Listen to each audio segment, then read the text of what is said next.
Hello my dear sewing friends, it's Alisa here with Thoughtful Creativity, and yes, today we're diving back into the upcycling. Now I gotta say, after I did the first one, I really got into it. It's almost like a challenge for me. You know, you take something that's old and forgotten, you sprinkle a little bit of your sewing magic on top of it, and then you get something that's new and most importantly, useful. So today I'm on the mission to create a jacket because I actually need a jacket in my wardrobe, and I want something that's going to be versatile. I want something that I will be wearing for a few years at least, and I'm thinking about a denim jacket. But not just any denim jacket. I definitely wanted to have a little bit of personality. So I pulled out that big box of stuff that you saw last time, and I think I have the perfect contender for this thrift flip. Now I made both of these skirts from exactly the same fabric, which plays a little bit into my advantage. This one is just a pencil skirt that I apparently never finished. This one is a completely finished garment, same pencil skirt, same pattern, but what I did in the front here, I decided to give it a really interesting pleating detail in the front. Now I made these really long time ago, so they really don't fit. I can't even zip them up in the back, but I just wanted to put one of these on so that way you can at least get a general idea what it would look like on me. And the fabric is this really rich blue denim with a little bit of sheen to it, and I actually got it back in Vegas when we used to live there, so I definitely want to make the most out of these two. And looking at this pleating, I really want to preserve it, and something tells me that it could become a really interesting design element of this new project that I'm doing today, but we will see.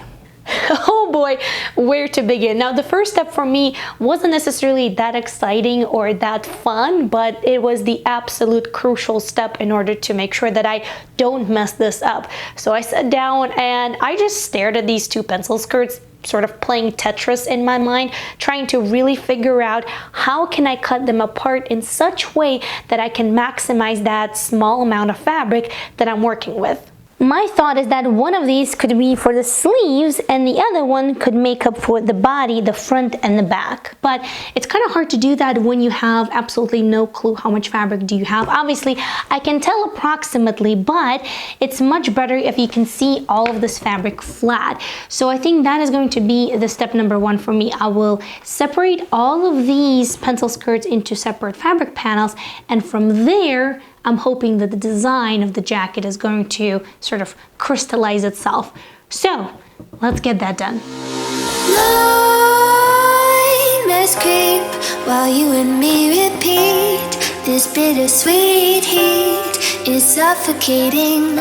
I'm waiting and always hesitating. Kryptonite desires set my heart afire.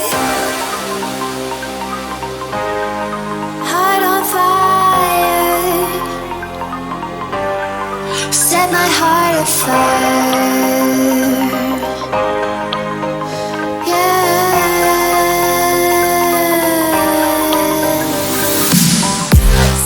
This is what I have here. The pleated skirt gave me that beautiful pleated panel in the front like this, but not enough for a solid pattern piece. The back of that skirt gave me two smaller panels because the skirt was cut on the fold, but these again are not enough for cutting out a solid pattern piece. Then there was a waistband and the piece for the hem as well. This is actually cut on the fold right over here, so if I undo that, this could be a decent piece of fabric to work with.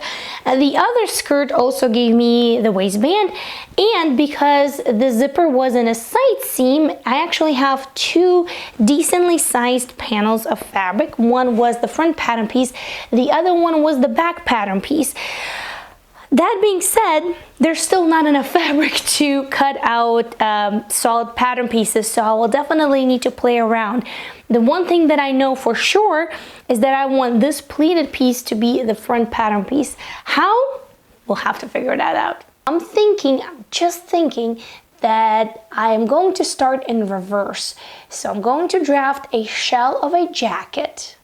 Full pattern pieces, the full sleeve, the full front, full back, and then I'm going to use those shells as sort of frames and these fabric pieces as puzzle pieces, and then I will fill that in, kind of like patchwork, but not necessarily, because I don't want it to look like a patchwork, but but maybe it will. I don't know. I think with that being said, I just have to settle on the pattern, right? So I thought no need to reinvent the bicycle. A couple of months ago, I made this floral jacket and I absolutely love pretty much everything about it: the fit, the style, the length of the actual jacket, the collar in the front. So I just took that from my big binder and worked with it. I did, however, change a couple of things. One of them was the length of the sleeve. I also got rid of the bust darts in the front completely, and the reason for it is because I have that pleated panel that I intend to use in the front, and if I actually sew the darts, it's just gonna look really awkward, so it had to be done. And of course I played around with a couple of other elements, and once that was done, then I took all the fabric pieces that I had and started drawing on top of my pattern pieces in order to figure out how can I assemble them in such manner so that way I can get full pattern pieces to work with. You can see there's quite a lot of moving parts. So there's pockets, there's also the front plaque, there's a yoke in the back. For the front piece, there is the detail right over here, the shoulders, that kind of reminds you of a raglan sleeve, but it actually isn't. What else? Just a lot of moving parts, and it should look like a really awesome jacket at the very end. All right, I'm going back on the floor because I have to lay everything out so that way I can see it, because there's very little room for error, and I'm ready to cut everything out. And it's one of those situations where I have to measure everything 100 times, then double check yourself one more time, and then you cut. And all of the pattern pieces that I have outlined, all of them should have enough fabric for them except for the pocket.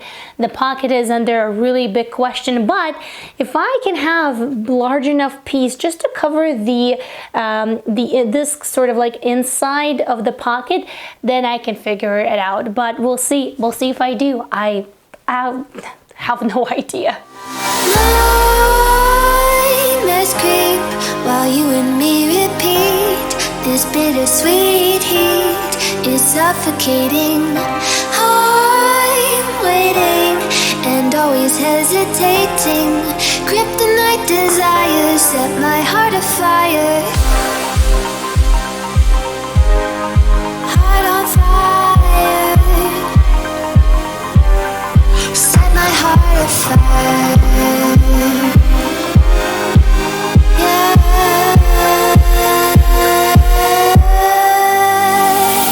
Just about now, I actually had quite a bit scare. You see those little dots over here on the fabric? That's actually the seam that I took out. And it, like when I was cutting the fabric, it was really visible. So I thought, oh no, I will need to cut around it, which also consumes more fabric than I was hoping for. So deep breaths, deep breaths. I decided, okay, let me see if I can iron it out. And yes, it worked. It worked, and I can continue with my project, and whew, what a relief.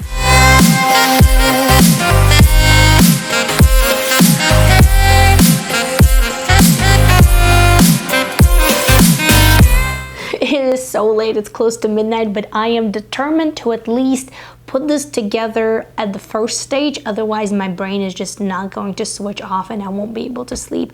So I went scrap diving into the pile of whatever was left over because I'm not done yet with all of my pattern pieces, and I found these two little scraps, and I think that I can use them for the pockets. This one could be used to do a little narrow bias tape for the pocket as well, and I'm thinking of the same design that I did in the previous upcycle. Remember that pretty little dress that I made for my daughter with those really cute sightseeing pockets?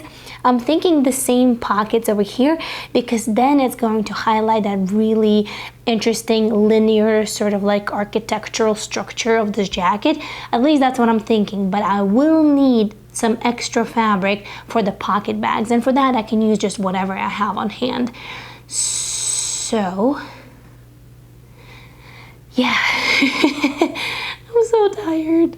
So So that night I decided to baste everything together so that way I can check the fit, put it on myself and not really worry when I go to sleep.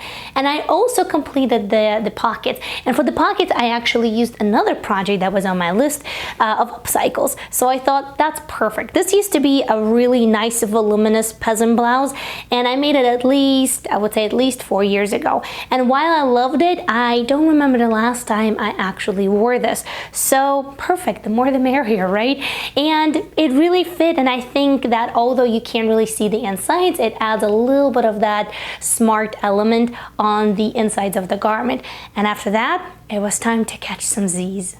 Next morning, what do they say? Hope comes with the morning, right? I had more curveballs in the morning than the night before where I went to sleep. So take a look at this.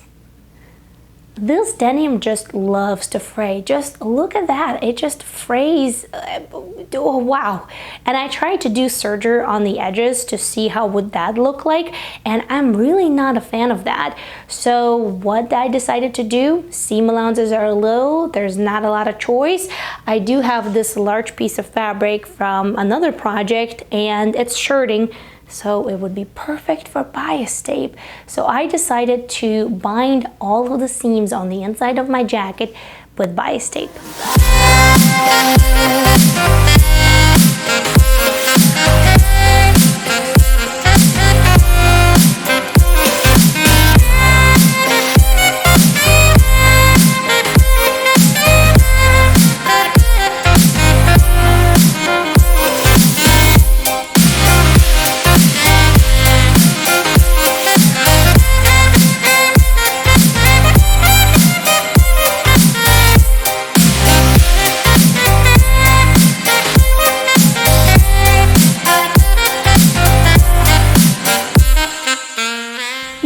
First glance, it's just a jacket, right? It seems, what's the fuss about? You have 2 sleeves, front, back, and that's about it. But all of those little details, the cuffs, the neckline, the little seam here in the front, also the back, all of those little things add and really kind of immerse you into this project. And for a good reason, because that's what really makes your project, your garment, that much more special. And I also wanted to make sure that it doesn't look like patchwork. Nothing against patchwork at all. But I wanted for this jacket to look very intentional, because then I know for myself personally I will reach for it more. So after 4 days of putting this all together, I can finally show you what it looks like. First, I wanted to show this to you from the wrong side of the project, because here you can see all of the little pieces that it was constructed from. So here you see the center seam on the back, here's the 2-piece yoke, and the front you can see this shoulder piece over here, and of course the front panel. Here's the pocket. All of the seams on the inside are finished with the bias tape, most of them on a sewing machine, but the ones that are here up front and around the neckline, those are finished by hand. I was actually texting my friend and I said, oh my god, I'm going the extra mile with this project, and she's like, extra mile? You're making the trip around the world. And it really feels that way. As much as I am overjoyed with this project, I think I felt the equal amount of frustration as well, just because I underestimated how long it will take. This is how it looks from the right side of the project, and I gotta tell you, I absolutely love it. I really do. I think the pleating adds just enough detail, yet it's still, you know, very versatile in the sense of the jacket that you can actually wear it with multiple pieces. There are cuffs over here on the sleeves, and there's a little slit over here as well, and it's finished like that on the neckline, so you can see the neckline right over here. And I love it. I love the fit. Here are the pockets. You can see the pockets. These are the same pockets as on that little dress that I was telling you about, and that's how the pockets look on the other side. The only thing that I did not complete on this jacket are the buttons or the closures, because at this point I think I just have to walk away from it for like a week or so, and then come back at it with like fresh mind and fresh look and think about that. But I also wanted to ask you guys, what do you think? Would you go for just discreet round blue buttons? Would you go for like clasp or a little bit of bling, or maybe be some metal buttons or some sort of, I don't know, something else. I have not made my mind up yet, so you are welcome to throw any suggestions at me. And I also wanted to point out that this jacket and the one that you see right over here are basically exactly the same jacket, yet two very different looks. And one of the reasons why I wanted to say that is because you don't have to have all the bells and whistles and hundreds of patterns. You just have to have a little bit of imagination and that drive to really make a garment that fits you and you are going to be wearing with joy. So if you want to see how I made this jacket, then definitely click on the video right over here, and I will see you in that video. Bye!